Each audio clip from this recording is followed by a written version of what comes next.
Hello, fellow brothers and sisters. This is Sabata with the Equatoria Advocacy Foundation. I hope you're doing fine. I'm the director for resource mobilization. Today, I would like to analyze the South Sudanese problems from the lens of the ideology that is basically promoted by Joseph Lagu and Garang versus the ideology that has put us where we are at this point. And I would start very briefly from the ideology of Lagu and then Garang very quickly, because they have a lot in similar as far as ideology.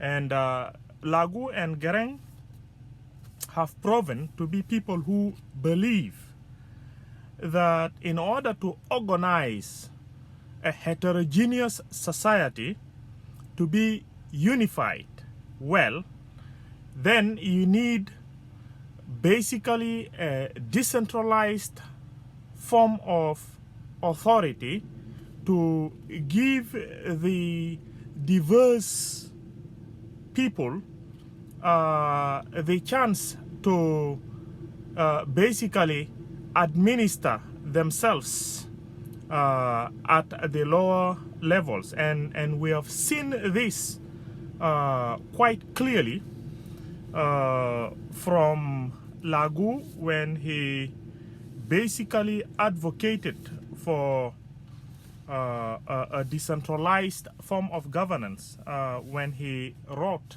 his piece, which is which eventually was interpreted to be what is called Kokora.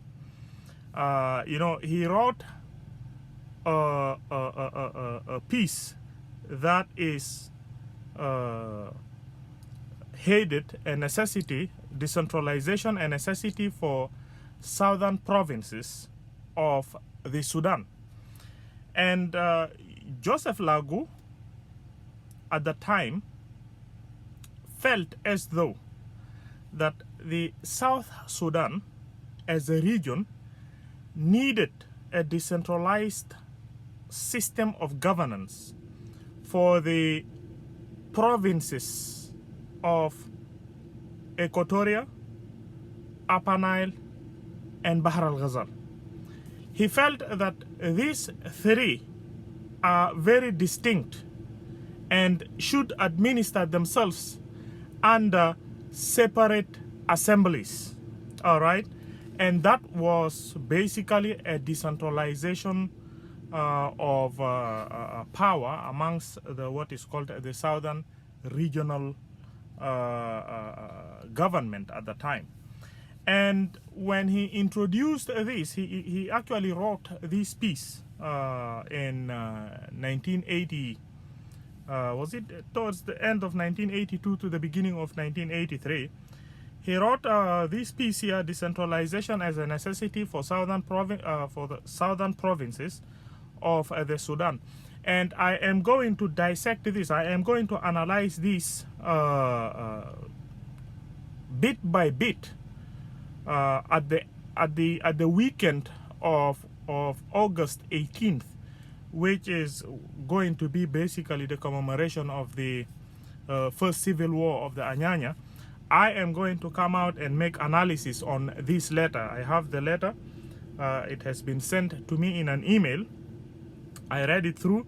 But right now, what I am going to do is I'm basically going to analyze it very quickly. I am going to contrast it with how John Garang also placed the solution module for the South and North, and when he drew those circles and basically decentralized authorities and felt that there should be a form of a decentralization.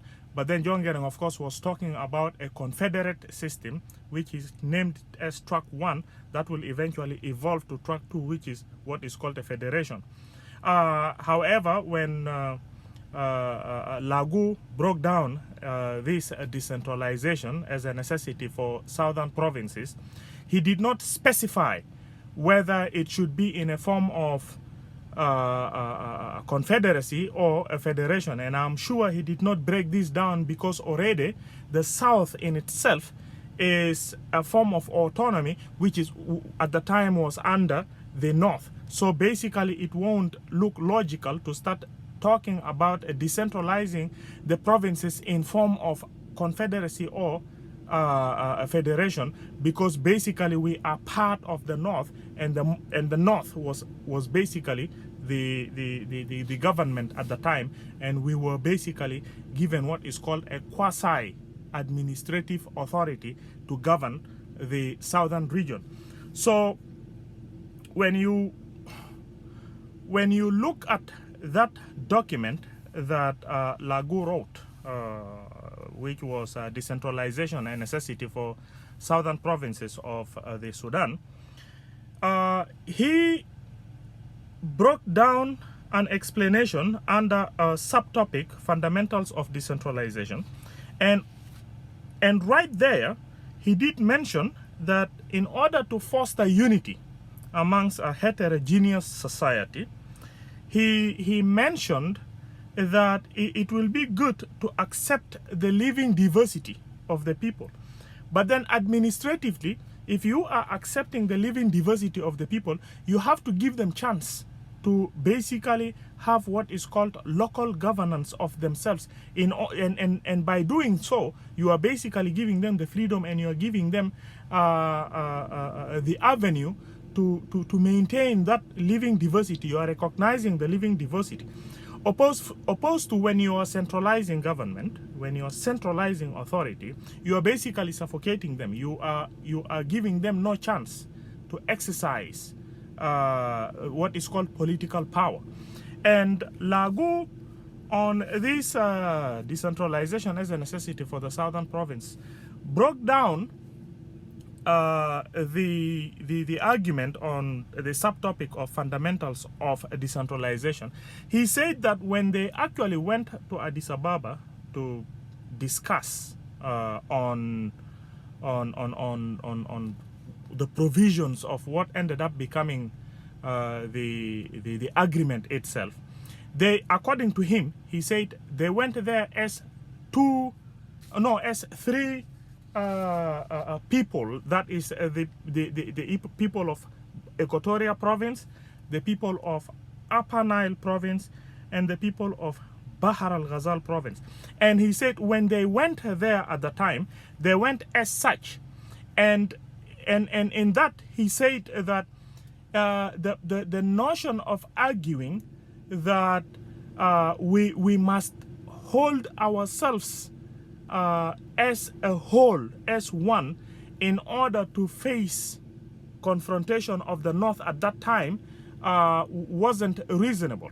Administratively, we can still maintain ourselves as three administratively, and only unite unless there is a confrontation coming from the North, which he actually also explained. He said the North had about 6 provinces at the time.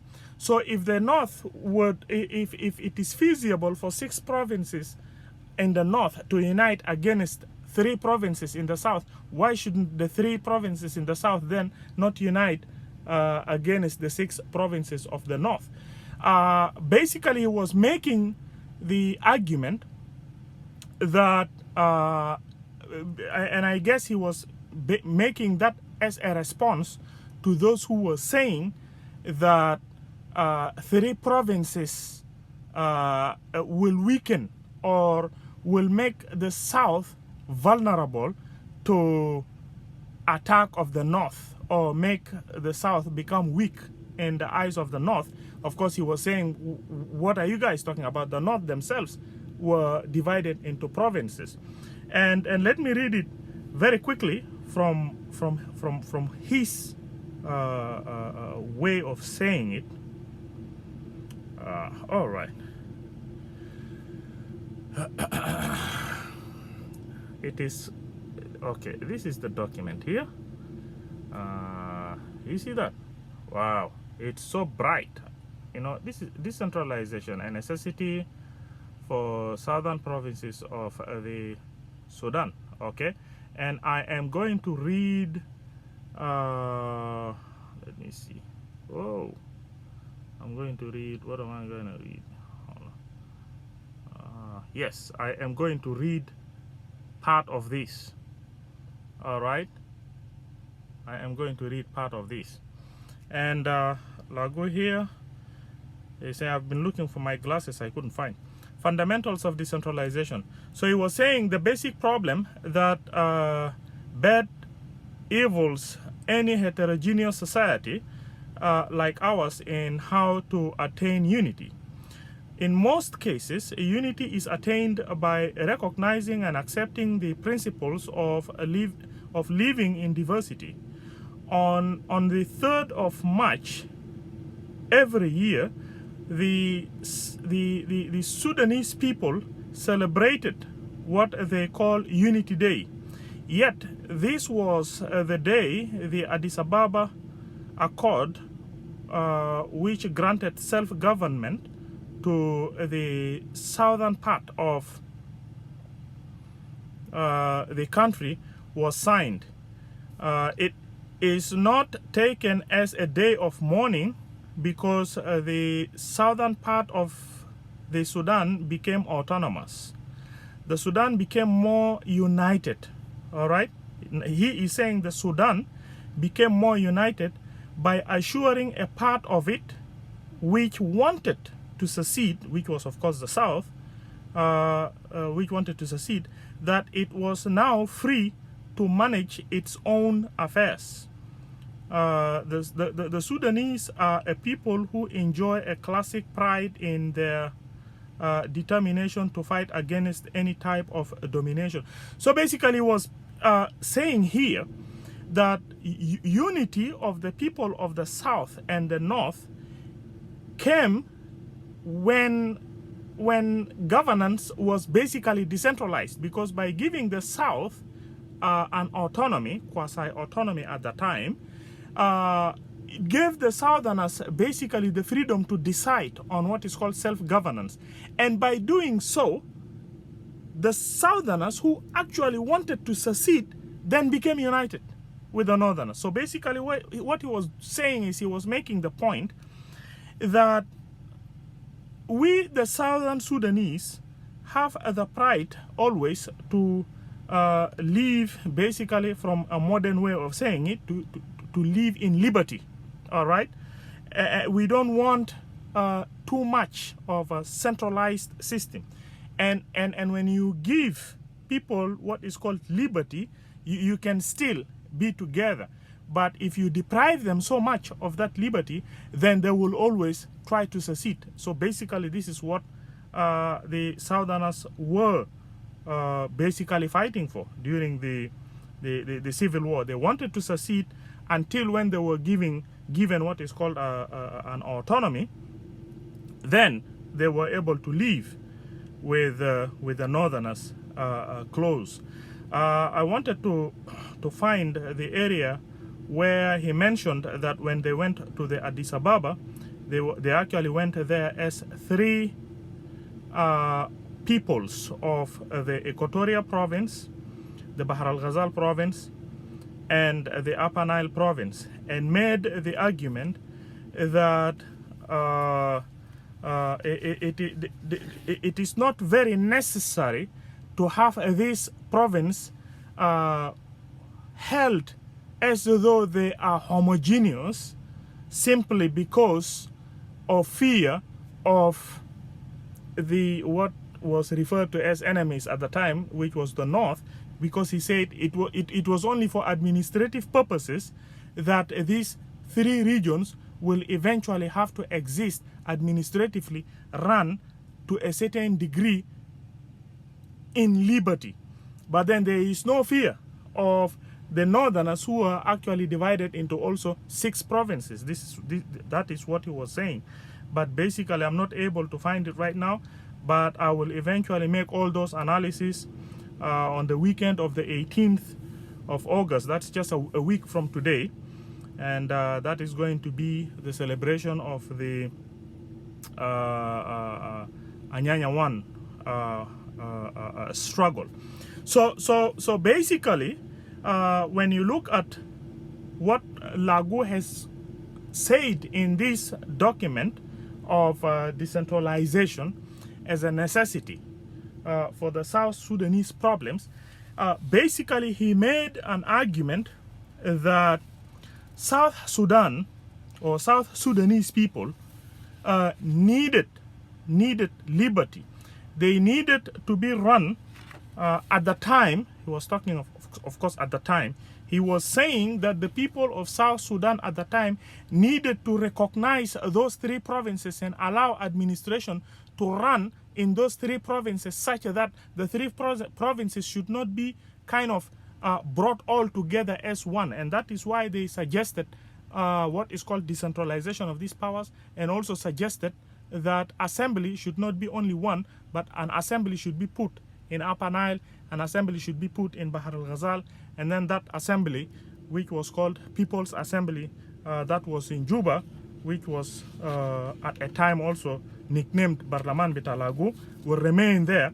And in this way, each province will have what is called a quasi-administrative government, and they will run separately, even though they will still have something in common under the High Executive Council that they will administer as people of South. And that is an ideological mindset. You see, that is how he viewed South Sudanese problems. That's how he viewed diversity of the South Sudanese should be kept. And let us see how John Garang also thinks. There is similarity. You know, when you look at how John Garang proposed solution between the Southerners and the Northerners, he adapted, John Garang adapted very similar way of seeing things, because with that of John Garang, he is saying that the Northerners, of course, who are Muslims, and the Southerners are also very diverse. They are people who are coming from various tribes. So basically what John Garang was saying is, given this diversity that we have, what we should do is we should come with the following module. Now take that module of Lagu as one, saying we should decentralize powers such that the administration of these 3 should be kept separate. Now when you look at what Garang also was proposing, Garang was proposing decentralization of powers. Garang was saying there is no point of centralizing authority all in Khartoum. So Garang proposed that let us have a module where Khartoum and South Sudan will just come together as partners. And this is what he called as track 1, all right? Will come as partners and pretty much have what is called equal powers, all right? And the only common interest amongst them, then they will, it is just like 2 huge bodies coming and sharing power, all right, in order to administer what is called their common interest, which is in the middle. And this is basically how confederation works. And then he said the future of this module will determine whether eventually the communities will get along and will intermarry and will diffuse and eventually formulate one body with an authority on the top, which will eventually be the federal, and the authorities that are going to remain on what is called the locals. Eventually a confederacy evolving into what is called a federation. And he said this will be left to the future generation. And based on that module of confederation, if things don't work, all right, then if the country is split, then so be it. Because at the end of the day, it is all about living happy, you see. So basically when you see the way John Garang thinks and the way Joseph Lagu thinks, they think similar, all right, in a common way, in a very common or similar understanding. Now, the same as right now, as most of the South Sudanese also are calling for federalism, in a way they are also saying we want a decentralization of authority, because there is no federalism or there is no confederacy without decentralization of powers. All right. And as far as Sabata, I am concerned, by the way, yes, while I accept, I really stand for this decentralization, federalism, I don't worry whether it's going to be in 10 states, 3 regions, whatever number of states, even if it's going to be in 32 states. But so long as those locals are given the liberty to administer their affairs without any pressure from the above, that is very important. Into how many states is not an issue. As far as I am concerned, I, as an individual, Sabata, I don't mind people talking about 3 regions, 10 states, whatever states it is. I only talk about devolution of powers, that is decentralization of the authorities. Now, let us see exactly what is happening right now. What is happening right now is a copy and paste of how the Khartoum Authority treated South Sudanese throughout the fight of the first civil war and the second civil war, that is of the SPLM. Because when you looked at the southerners or the southern politicians, starting from the first civil war to the second civil war, they were basically asking for that liberty. They were, when you look at the Anyanya one was saying, we want separation, or we will settle for a form of an autonomy, which they ended up with what is called the Southern Autonomy.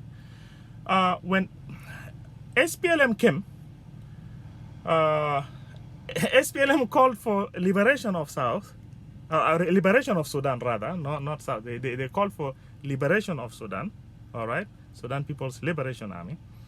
And then they settled also for a referendum, which brought out the country. So when you look at these two, basically, when you look at their political call, they all ended up with something similar.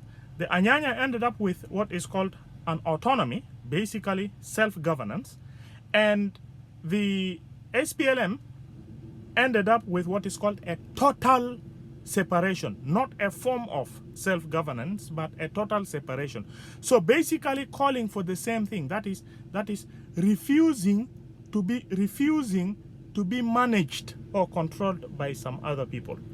Now that we are a country, now that we are Southerners, let us not forget that even though we are Southerners, this Southern constituent comprise of former provinces of the Equatoria province, Upper Nile province, Bahr al-Ghazal province. So now what I'm realizing is the people who are now discussing about the future of the country are not even themselves very clear as to what do we do with the former province of the Bahr al-Ghazal and Upper Nile and Equatoria. Do we just wipe that out and forget about it now that we have all those 10 states which eventually got turned into 28, then 32, then returned back to 10? Do we now just take these 10 states and try to formulate what is called a national identity of South Sudanese, disregarding the distinctions that we had in the past? Is it working? How is it working? You know, is it not basically what is causing all these problems? Now let us look at all these issues that are going on recently. You find in Upper Nile alone, you're having all those issues going on with the tribal fights. You know, the Murle with Dinka Bor, Murle, the Lao, and then also in the Bahr al Ghazal, you have Dinka from Tonj, I think, are also in confrontation. So we have all these issues going on with ourselves, all right? Now, why do we think this is happening? Couldn't it be because of what is called absence of governance brought very closer to the people, let me say, in Upper Nile and in Bahr al Ghazal and also in Equatoria? Let me say, suppose we have the ideology of Garang and ideology of Lagu manifest in how diversity or heterogeneous society of South Sudanese should be administered, and we suppose we have a parliament in Equatoria and Upper Nile and in Bahr al Ghazal. Could there be a possibility that the parliament that is in Upper Nile, that is going to comprise of people from Shilluk, people from Dinka Bor, people from Murle, all right, and who else is living there in Upper Nile? Could there be a possibility that if these guys have an assembly or a parliament there, and their leaders are the ones sitting there, the possibility of those leaders telling their fighting units to behave and control themselves, could there be a possibility that that mechanism would be effective in bringing peace amongst the people? And if you have the same form of a parliament in Bahr al Ghazal that will comprise of all the tribes of the people of Faratit, for example, and including the Dinka from Bahr al Ghazal, are sitting in a parliament in Bahr al Ghazal, could that phenomenon make those leaders to be effectively speaking down to their constituent youth to behave and control themselves, and make sure those constituents also understand that there is what is called a politically they are a little distinct from the people of Upper Nile, so that they don't cross onto those people and cause what is called tribal fights. Could there be a possibility that they will be able to control those people and the country goes in peace, instead of having a centralized authority with a very dysfunctional parliament, all right, and of course a president and an executive branch that's pretty much not having control of what is happening in the country, and tribes are now going nuts, confronting each other. Now, when you look at the ideology that Lagu had, when you look at the ideology that Garang had, to be administered by heterogeneous society like ours, could bring peace. All right, could bring peace. Seriously, because we South Sudanese tend to talk to each other and ask each other, where is our problems coming from? Where is our problems coming from? The root causes of our problems are the ideas by which we are trying to organize ourselves as a society. Because we right now, we are basically implementing the same modality or the same module that the Northerners had handled us with. So it's like you're trying to solve problems by implementing the same thought that you created that problem, you know? Because we have always been in problems because of the fact that we have lacked, you know, our people feel as though they are always pushed from above. You know, as we might have read from the article of decentralization and necessity for the southern provinces that Lagu has written, that the people of South Sudan has that pride in them, and they always want to hang around liberty. Once you start pushing from once you start pushing authority on top of them, they will react. They will react. All right, and brothers and sisters, I will come to make in-depth analysis of this article that Lagu has written, Decentralization and Necessity for Southern Provinces. And there are some very interesting things that he has written, and if possible I will also contrast it with some of the political stances that Dr. Lagu and Garang had taken when he negotiated Kokodam, and when he negotiated Abuja 1 and 2, and signed the comprehensive peace agreement.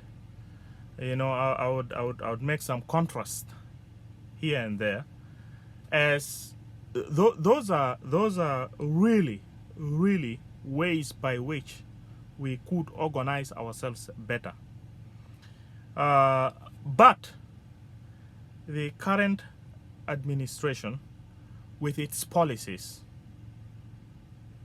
is just taking the country nowhere, and might plunge the country in another civil war that could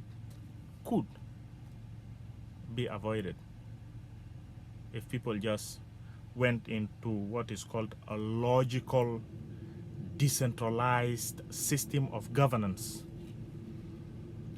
A decentralized system of governance that would make the people of the locals feel as though they are not unnecessarily getting pressured from the unethical national security of the country of South Sudan, where they feel they are organizing themselves